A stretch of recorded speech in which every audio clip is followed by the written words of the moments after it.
I do know one thing that you should do if you are a Democrat, if you are pro-democracy, if you want to defeat Trump. I don't care if you're a former Republican. I don't care if you voted for Trump twice and you just can't vote for him again because of January 6th. I don't give a shit if you used to be a Republican, now not. I don't care if you're a lefty, a liberal, a progressive, whatever you want to call yourself, a moderate, an independent. The one thing you should do if you don't want Donald Trump to be president of the United States, let me tell you one thing you should do if you do not want Donald Trump to be the president of the United States. I want you to trust black women. Okay. Trust black women. Just hear me out here. So we ain't gonna talk about it, right? You mean to tell me we just gonna sit here and stay damn and quiet? We ain't gonna talk about how the fact that the majority of us mother effers sat here cried when Joe Biden said this shit. I don't walk as easy as I used to. I don't speak as smoothly as I used to. I don't debate as well as I used to. But I know what I do know. I know how to tell the truth.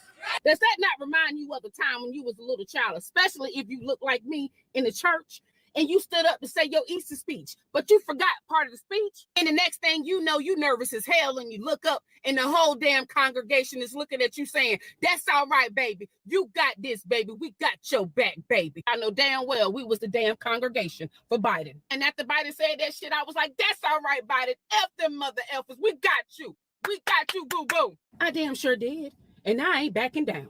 And I'll be damned if I'm going to give up on Biden just because he didn't do good at his debate. How soon do y'all motherfuckers forget that it was Biden and Harris administration who has canceled so much damn student loan debt? And you know what, Biden and Harris? Thank y'all so damn much, because after paying 10 years for my shit, last year, y'all canceled mine.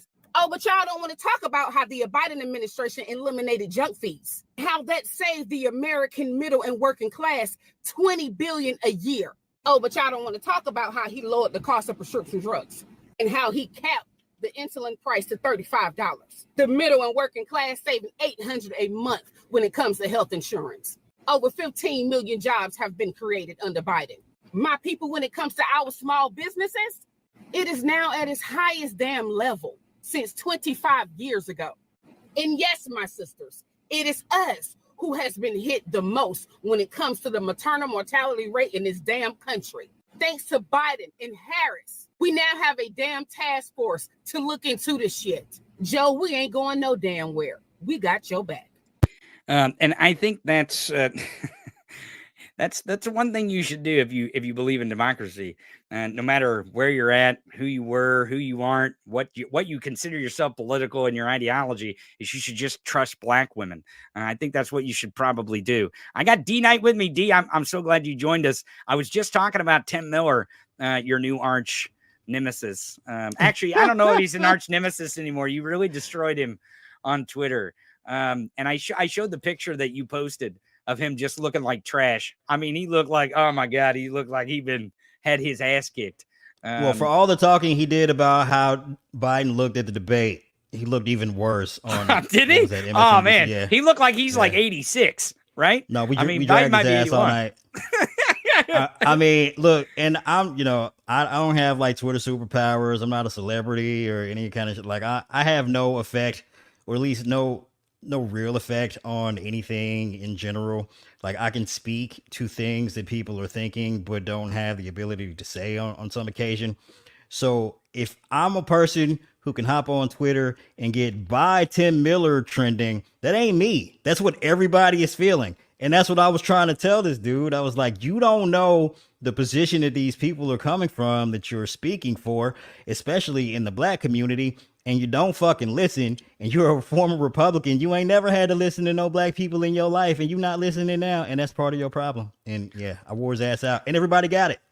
Well, I think that's the story, because you said, and I say trust black women, and the reason why is because they are the organizers, right? I mean, this is the base of the Democratic Party. It has been for a long time, and for anyone. Oh, and I'm sorry, before we get started on that, let me be clear. I can't speak for black women either. Right. I am just relaying what black women have told me. Right. I'm just the messenger on this one occasion. I can't speak for all black people or all black women. I'm just in this one instance. But as far as Tim Miller is concerned, I'm more plugged in to where that is than he is. Sorry, continue. No. I think that's the key here. I think that's the reason why to replace Joe Biden at this point, especially the idea to skip over Kamala Harris. It's like, what are you fucking dumb? Do you want to lose? Insane. Do you want to lose the base of the Democratic Party for the next 40 years? Because we ain't got Impossible. 40 years. We ain't got 40 years. We got one. No. We got one election in front of us, and then another one in front of us, and then another one in front of us. They tried to crown Joe Biden king yesterday. Now, luckily, he told them to go fuck themselves, but they tried to crown Joe Biden king yesterday, and the guy turned down the crown. I don't know if I'd turn it down. Would you turn it down? I don't know if I'd turn it down. Your Majesty. No, as I was saying in a video I posted on Twitter yesterday, y'all are lucky that Biden is more of a benevolent ruler than I am, because I would be out here taking everybody out. I was like, all right, I got free reign, baby. All my dissenters is gone. And I'm kidding, obviously. SEAL Team 6, right? SEAL Team 6, right? Yeah. But you know who's not kidding about that shit? Donald Trump. If he ever ends up back in the White House, he will become he was posting on True Social that he would send Liz Cheney to a military tribunal. He's already mapping out who he would kill first. Like, it's not a joke. Right. No, this isn't a joke. He doesn't have a sense of humor. He says things in a way sometimes that are funny. He doesn't have jokes. Right. It's all real talk. I mean, and it is. Now, because I want to go to this immunity thing, but I want to get back to this idea that the Democratic Party is really kind of abandoning the interest of black folks in this country and black voters in this country, because that's really and the one disappointment that I have is James Carville. I almost want to give him a pass, but I can't. I can't give him a pass on this. And the reason why I love James Carville. He's been like a stalwart as far as Democratic politics have been concerned for going on 40-something years now. Mm-hmm. What year is it? 50 years now? Right. Shut the fuck up, James Carville. You don't know what you're talking about. I'm sorry. Right. Just he's old. He's if Joe's old and he doesn't know what he's talking about, then Carville's old and he doesn't know what he's talking about. Exactly. Am I right? Now, the other idea this morning, and I think David Korn posted, I'm trying to find it here so I can show it to you. I'm like, oh my God, scared. you people are so fucking dumb. Okay, so here's the idea. They're like, okay, so how do we make it to where Biden isn't the nominee, and we make sure black people still vote for Biden? I'm like, Jesus Christ, if you're looking for these things, this is the reason why you're failing. Well, so the idea is that what they would do is they'd switch the ticket. So it would be Harris at the top and then Biden, and somehow that's going to be okay. And the reason why is because they keep the delegates, and I'm like, look, listen, now you're just making it look like, hey, we're trying not to be racist here. We're trying not to abandon our base, but we definitely don't want what our base is selling us. Here's the tweet, and David Korn didn't actually say this. He just said, "Here's an idea." Okay.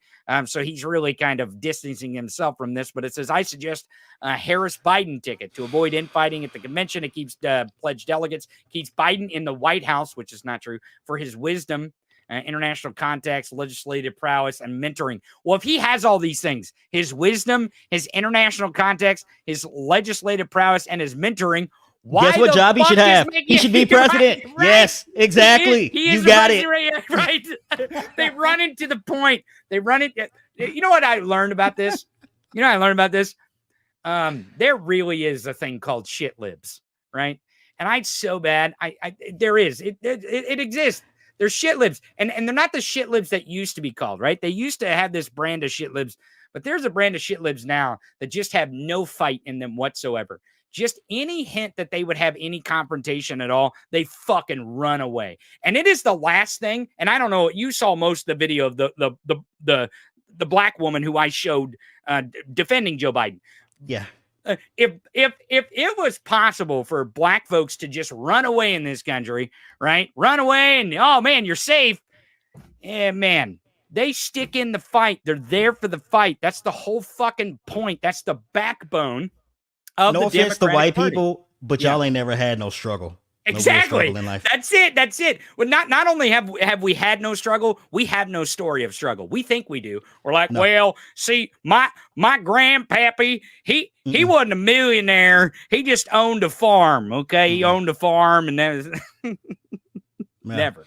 Well, this white is what people, happens. This is Yeah. what happens when people who were born with everything think they came from nothing. Right. And It then is they true. realize the very second there's like the teeniest bit of constitution needed to make you accomplish something, anything, you crawl into a hole and you cry because you never had to deal with it, like an ounce of difficulty. Not you specifically, and not Well, every single white person. right. I don't like because when I say white people, I don't mean everyone. It's not every single one of you all, but it's way too many. And that's always the problem.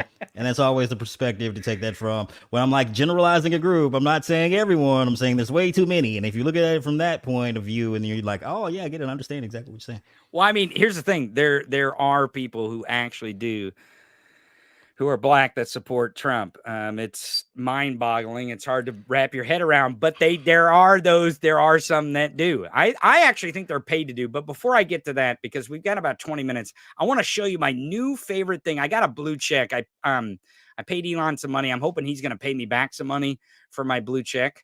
But I figured out that Twitter has bookmarks, but they have folders now. And I want to show you my new favorite folder to put some of these dumb motherfuckers in. I haven't labeled shitlibs. I haven't labeled shitlibs. So do not end up in the shitlib folder. I just want to warn folks over on Twitter about that. But we see that, and one instance, it's a mixed bag here. I don't know if you heard the story about Rocky's barbershop down in Atlanta, where Byron Donalds and Ben Carson, which Rocky, the barbershop owner, claims that there was a no. I saw the bait and original switch. video of when Trump called in, and I was like, this seems extraordinarily astroturfed. And then what do you know? Just like every other instance, like with the bodega and the Chick-fil-A and all this other, it was a scam.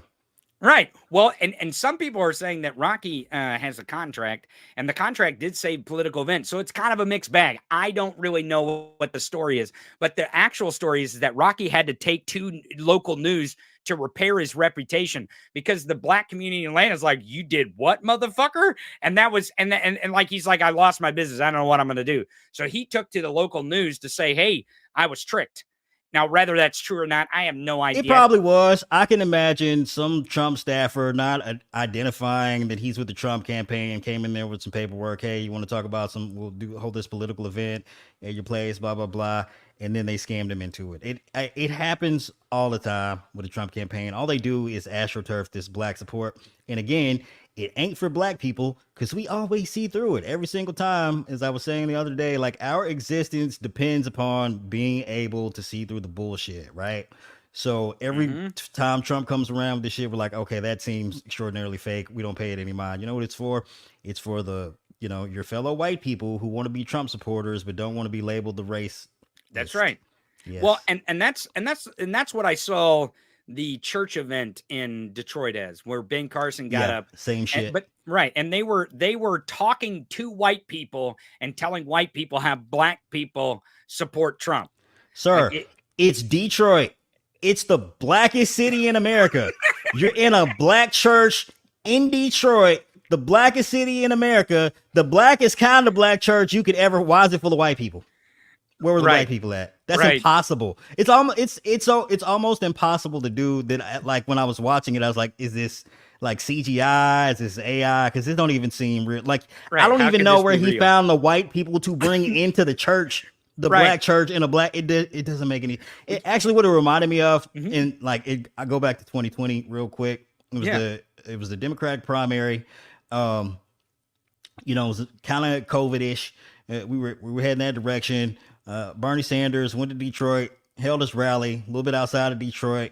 You look in the stands, it's packed with white people. How was that possible? And that was the second that I knew Bernie Sanders was definitely about to lose the 2020 primary, because there ain't no way you can go to a city like Detroit and have only white people and then win an election at least not in the Democratic Party. And for Right, Trump, right. this is that same thing. When he went to Detroit, and I was like, oh, it's nothing but white people in Detroit support him. Oh, it's over. It's a wrap. And Yeah, that's it's done. and this is like, these are little tiny hints that you get if you're Right. like in touch with black people that Tim Miller can never pick up on, because he ain't never talked to no black people. Sorry. Well, and not only does he not have his thumb on that pulse, but he's been a Republican his whole life. So why would he know? And I think you pointed that out several times about Tim Miller, is that why the fuck do we even listen to this guy on TV talk about Democratic politics when this guy in his entire life was a fucking Republican, right? He was trying to court the white vote, not Gay the black people, vote. I love y'all. I know Pride Month is over. Y'all still in my heart. How you gonna let this gay dude spend his life in the Republican Party and come speak for y'all? He don't know what the fuck he talking about. He don't know what it's like. It would be like me joining like a white supremacist group. It wouldn't make any sense. It would black people would look at me like, what is this dude? Like, listen to nothing he says. Tim Miller is allowed to speak on Republican politics only, as far as I'm concerned, and give us the view from the other side of the aisle. He can't speak for us. He can barely speak to us. You know, I want to explore this a bit, because this idea of you going join like the Klan and then you trying to tell them how their politics should be, that actually might be a pretty good TV show. I'm not gonna lie to you. That might make some damn good entertainment. Once we Dave Chappelle already did the skit. It's already there. Clayton Bigsby, he pulls off the hood and he's black, but he's blind. And that's like that's Tim Miller. That's what it would have to be, right? He doesn't know that he can't see. Oh my God. That's great. Oh shit. Well, Even more like, and I picked on him specifically because I don't even know how I think it was immediately after the debate, and he tried to give his thoughts, and I was reading through his little fucking article he wrote, and he was like, my thoughts on debate, and I quote tweeted it, and I was like, my thoughts on Tim Miller's shit. And he ain't talked to black people. And then he immediately commented under my post, the fact is, I wish that wasn't true. Wait, what? You wish you hadn't talked to black people? Is that what you just said? And I was like, weird. okay, that was a weird that was like, okay, he has no idea how to talk to black people, for one. So I spent before I tore his ass a new one, I didn't say where I spent the next 3 days just watching how he kicked it with all these black people in his mentions, telling him how wrong he was, that he needs to listen to us. A lot of black women, for certain, who were sharing the same sentiments as the black lady you just played the clip of. Right. Telling him the same thing. You know, he kept telling people he knows better than them. He knows the black community better than them. He knows where the black vote is headed better than they do. And that's why after, I had just had enough. I had enough. I forgot who it was. It posted some tweet about how, she knew what the Hispanic community was thinking because, she'd been with her kids and taking them to football games. And then he was like, yeah, same here. Just swap out Hispanic for black and football for basketball. What?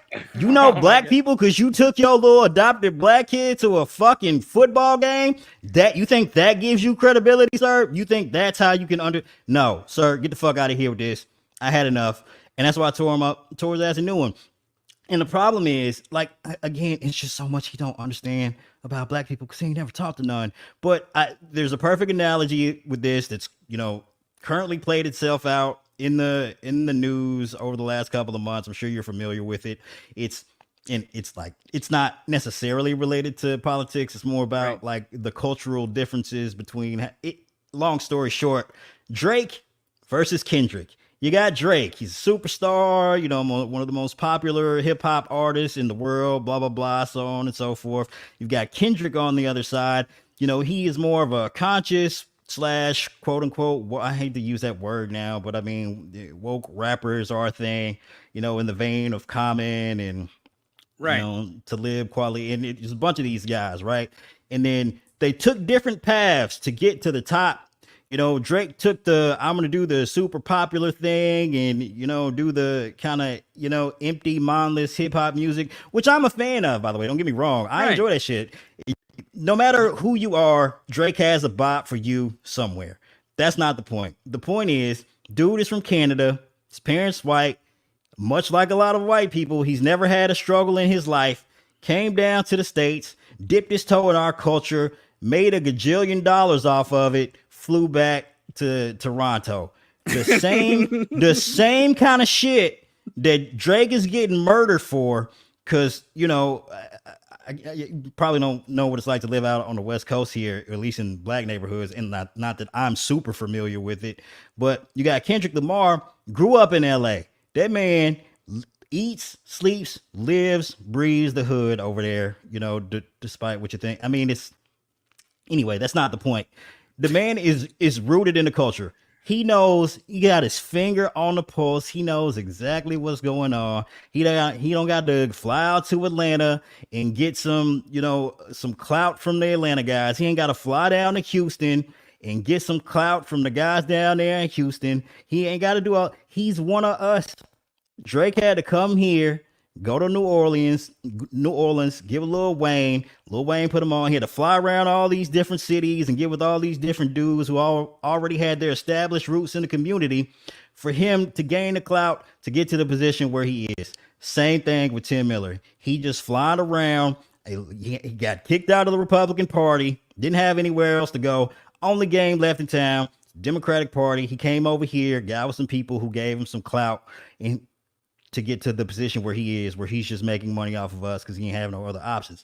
You know what we call that? A culture vulture.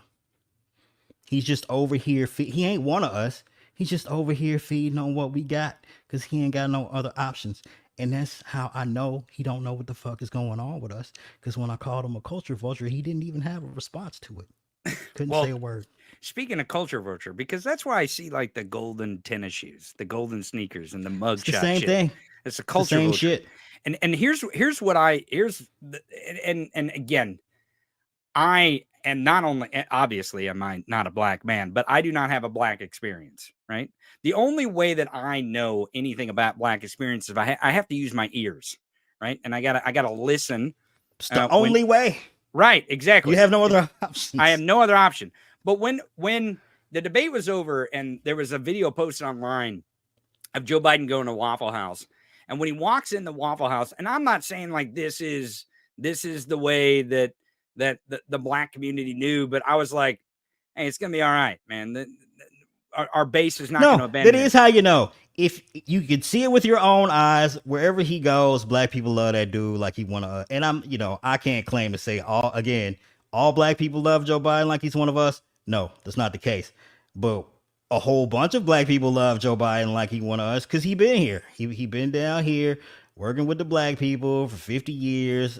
He's just been invested in the community. He been building with us. We looked at his record during the Obama administration. You look at his record through his administration. You're like, damn, he's out here in the trenches working with black people. Trump ain't got that claim. Tim Miller ain't got that. And then here's another shot at Tim Miller. I'm sorry. I just keep sticking on this. No, go ahead. Here's my biggest problem with Tim Miller. And I haven't told anyone else yet. So you're getting this first on here. Yeah. When he watched the debate, all he could focus on was Joe Biden, which, fine, understandable. You out of touch with the people. You're not you've like, once you become part of the media apparatus, part of the thing, like one of the things that tends to happen is they just train themselves to ignore all the crazy shit that Trump says. And then they kind of just it's cooked in. It's baked in. So they kind of tend to focus on everything else but what Trump's saying. So I kind of see from that perspective how you can focus on Trump. Here's the problem. You a white guy, you adopted a black girl. Trump was on TV saying all kinds of racist shit. You didn't hear none of that racist shit? You didn't hear none of that? You didn't hear him say like the Hispanics are coming up here taking our Negro jobs? You didn't hear that at all? You didn't hear him talk, call us the blacks? And you got a black kid? You have a black child and you don't hear the most obvious racism from a presidential candidate that we've ever heard. That's your fucking problem right there. Right. And when you can't even spot it when it's right there. And that just proves that Tim hasn't been listening. He hadn't been listening. And the moment, I'm trying to find a video of it, the moment where Joe Biden walks into the Waffle House, he kind of walks in the door and there's a guy there filming him with his camera because the president's about to walk in. The first lady walks in right in front of him, and then Joe Biden walks in, and the first thing Joe Biden does is go up to that guy and dab him up. And it was perfect, right? There was no, I know that sounds minuscule, but I think that means a lot to folks. The minutia of being in touch with people, especially black people, is just always apparent with Joe Biden if you know what you're looking for. And this was just one example. And I think that example right after the debate, I mean, if he really wanted Waffle House, he could have sent them in to get Waffle House for him, and he could have, he could have ate it on the way home or at the hotel. No, it's Atlanta. He wasn't eating. That's right. He wanted. It's Atlanta. He wanted to go get him some grub and be with his people. Well, and that's one thing. Saying that, because I think that's where Tim Miller. We set aside that Tim Miller was a Republican and he doesn't know anything about the black voters that are the Democratic base, right? We can set that aside for a second. The one thing that I think Tim Miller misses, and anyone, Carville or Pod Says America, any of these motherfuckers who are doubting Joe Biden, the one thing that Joe Biden understands, and I think it is fundamental, Joe Biden understands that he is not going to get elected without the votes and without the people. And he's got to go to the people to make that happen. That debate, there was no people there. There was two fucking moderators that wouldn't even do their job. Jake Tapper and Dana Bash, and then the grandpa concentration camps right next to him. So there was three people in that room that he was talking to, right? When Joe Biden goes out with the people, and that video to me at the Waffle House really demonstrates the closeness that Joe Biden has with other human beings and the way that he does retail politics, because Joe Biden isn't a good debater. He's a decent speaker, not really, but he's all right. And really, you can go back to his past. He's been better before in his past. But really, the thing that Joe Biden does best is he's from Scranton, Pennsylvania, man. He's in there rubbing elbows, and he wants to talk to people. He wants to be with people. He wants to experience that. And I think that shines through with Joe. And I think it's one thing that anyone who doubts him, whether it be Claire McCaskill, who is a Democrat, or Tim Miller, who is a Republican, if you're doubting that, you do not know elections, and you do not know politics. And here's the one thing, Tim Miller, again, he just couldn't understand the difference between what we were seeing in him on the Twitter versus what Atlanta sees in Joe Biden. Is Joe Biden wants to be there with the black. It's not just you show up and you get our vote when you fucking need it. Biden was like, this is Atlanta, baby. I love it here. I want to be with my peoples. And that's how he won Georgia. And that's how we got 2 blue senators out of the state of Georgia. Right. Because everybody knows Joe Biden is not only there for us, but he wants to be there for us. Well, I want to show you one last clip of a Republican talking about Joe Biden here real quick. And I think this is how America is kind of feeling, even though there are the bedwetters and the naysayers out there. This is kind of the feeling of America at this point. Here's a white, old, wrinkly ballsack from Pennsylvania, and he's going to tell you how he feels about Trump and Biden. If it's a Biden and Trump race, then I would vote for Biden, even if he was dead. No chance I'd stay home. And I'm a Republican. I would vote for Joe Biden even if he was dead. And at this point, you want to know what he just said to Republicans? What's that? Do you want to really know what he just said to Republicans? Mm-hmm. He took a play out of your book. He said, fuck them. Right, exactly. That's it. D-Night. I'm so glad you mentioned that. Tell us where the audience can find you. I know they can find you on Twitter. And you got to go read these threads where you destroyed Tim Miller. They got to go read these things. You can find me on the Twitter at Black Knight 10K. My various changing handles. I smoked whatever. That's how you know it's me. You can find that thread that I did on Tim Miller. Like the headline is basically the truth about Tim Miller. It's fairly obvious when you find it, because you'll be like, oh, damn, 40,000 people retweeted this shit. Also, you can find me on Pardon the Insurrection, the podcast. It's available everywhere podcasts are found. We also got a YouTube channel. Check that out as well. So on and so forth.